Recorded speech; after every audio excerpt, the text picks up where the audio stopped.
A threat against the creators of South Park, a warning by a radical Islamic group right here in America, right here in New York, that they will end up dead because of a cartoon. Now, we're going to show you the cartoon in a moment that has so enraged these radical Islamists. But before we do, just think about this for a moment. We live in a country which prides itself on its freedom of speech, in which we can say whatever is in our hearts and our minds, as long as it's not threatening to someone else, as long as it's not calling for violence against somebody else. Now, you might not like South Park, the cartoon. You might think it's offensive. You might decide it's not something you want to watch. That's up to you. But the notion that some radical Islamic group in America would make a threat, even a veiled one, against two men's lives because of it is chilling. And for the people making this threat, that is precisely the point, to chill discussion, to chill debate. By the way, these radicals say it's not a threat, just a warning. You can be the judge of that. For Trey Parker and Matt Stone, the two guys behind South Park, it is or could be a matter of life and death. And because in a cartoon in which they made fun of a number of religious deities and figures, they also portrayed the Prophet Muhammad, censored in doing that by their own network. They portrayed him as being inside a bear costume.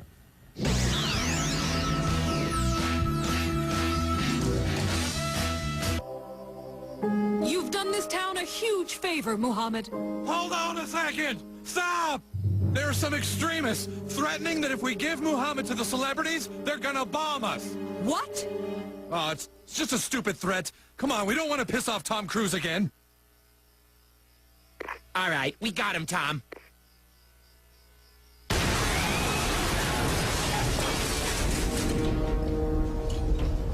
Muhammad, are you okay?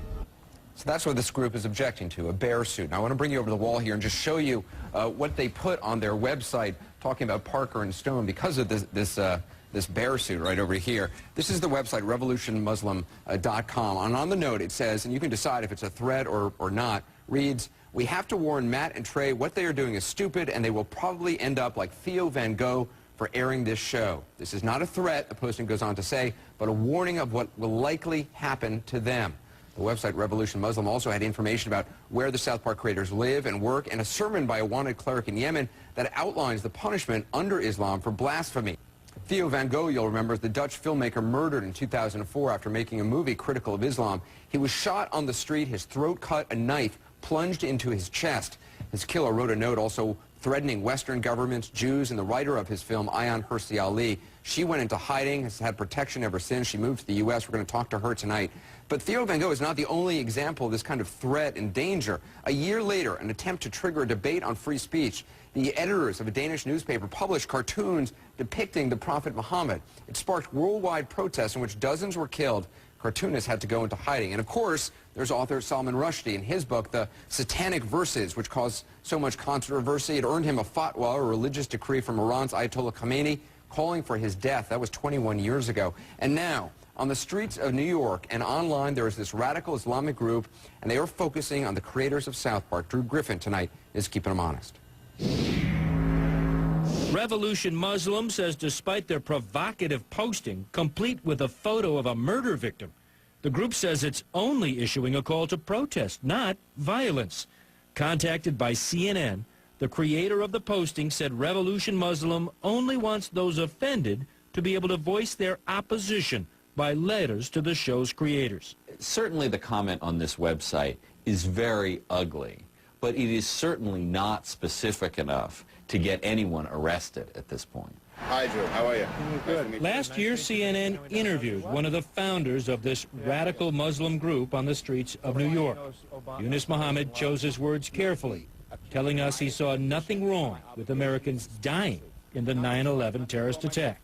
I don't think it was wrong. I think it was justified. And then adding he does not encourage any violence on U.S. soil. It's a word game, federal officials tell us, that allows Revolution Muslim to post support of terrorists like the alleged Fort Hood, Texas shooter, while the website itself is protected under free speech laws of the United States. Yunus Muhammad told us he doesn't see anything wrong with his messages. He dislikes the United States. He yearns for a Muslim world. We're commanded to terrorize the disbelievers. And this is a religion, like I said. You're commanded to terrorize the disbelievers? The Quran says very clearly in the Arabic language, Torhibuna. This means terrorize them. It's a command from Allah.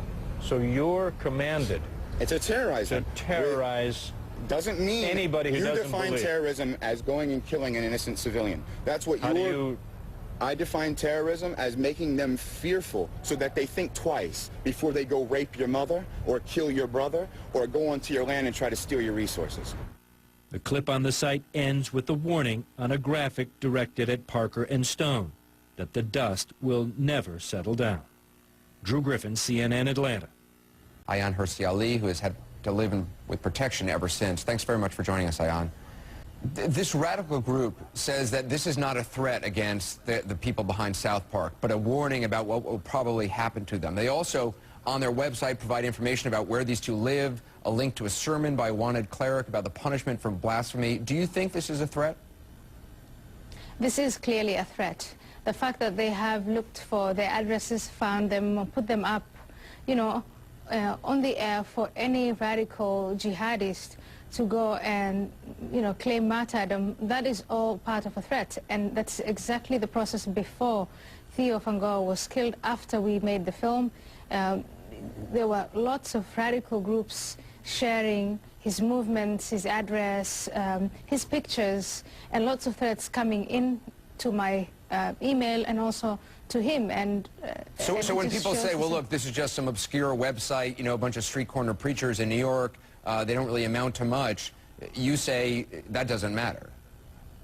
Well, the killer of Theo van Gogh, Mohamed Bouyeri, was considered a marginal figure, and his name did not even emerge until after Theo was killed. And after Theo's death, we realized, in fact, the Secret Service announced that he was the leader of the Hofstadt group, the group that they now put a lot of attention, and most of them are in jail right now. But that was, it started out with, it's a small group, insignificant, radical, marginal, so on and so forth. But they were not marginal. It's their group leader who followed, surveilled Theo as he went from his house to his work on a daily basis until he found a moment that he could attack. The chilling effect something like this has, I mean, I think cannot be overestimated. We've already seen the Met Museum in New York reportedly is not going to show any portrayals of Muhammad in their Islamic art exhibition. And I want to show you some stills from South Park where I guess the network didn't even allow them to show Muhammad or a portrayal, a cartoon version, so they had him disguised in a bear suit. I mean, why does it outrage this group so much to have any portrayal, or even in a bear costume? Well, because I grew up as a Muslim, and growing up as a Muslim, I learned you don't criticize Allah, the Quran, or the Prophet Muhammad, and you should, you know, participate in condemning and eventually killing anybody who does. So that is just what the religion tells us. That's what Scripture tells us. There are some people who want to act on it, and there are some people who don't. The majority of Muslims do not want to act on the Scripture, but they are silent when fellow Muslims do. But I mean, like in South Park, I mean, this cartoon, you know, whether you like South Park or not, I mean, they show Buddha snorting cocaine. You don't see death threats or warnings from Buddhists. And you don't see death threats from Jews when Moses is depicted in an unbecoming position, and you don't see threats from Christians when Jesus Christ is made, you know, is put in a satire position. So it is only, and this is the strong thing, the South Park episode of last weekend was not just funny, and it wasn't just witty, it was also, it addressed an essential piece in the times that we are living. There is one group of people, one religion that is claiming to be above criticism. And I hope that in the aftermath of this, that we discuss that. When Theo van Gogh and I made submission, we wanted to address the position of women in Islam and what the Quran said about Islam, or what the Quran said about women.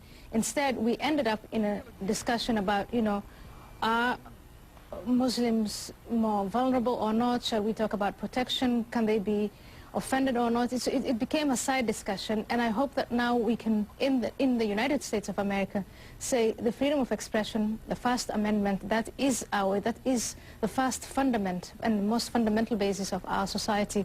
I want to play a video of something they said about doing this episode, about the 200th episode. Are you afraid that if the network allows you to unveil the Prophet Muhammad, that you will be bombed? We'd be so hypocritical against our own our own thoughts if we said, okay, well, let's not make fun of them because they might hurt us. Like, that's messed up to have that kind of thought process, you know. Okay, well, we'll rip on the Catholics because they won't hurt us, but we won't rip on them because they might hurt us. And so your message tonight, the importance of this is what? It is an assault on the freedom of expression, and we have to defend it tooth and nail. That means we all stand by Mr. Stone and Mr. Parker. Do you still live with guards? I mean, do you still have protection all around you? I have protection, but there comes a time when, if not just Mr. Parker and Mr. Stone, but if the entertainment business were to take this on and just show how ridiculous this is, that there'll be too many people to threaten.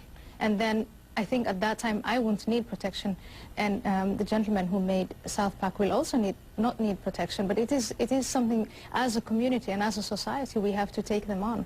And that means, I think, scrutinizing Islam, criticizing it in the same way that we criticize Christianity, Judaism, and other ideologies and other religions.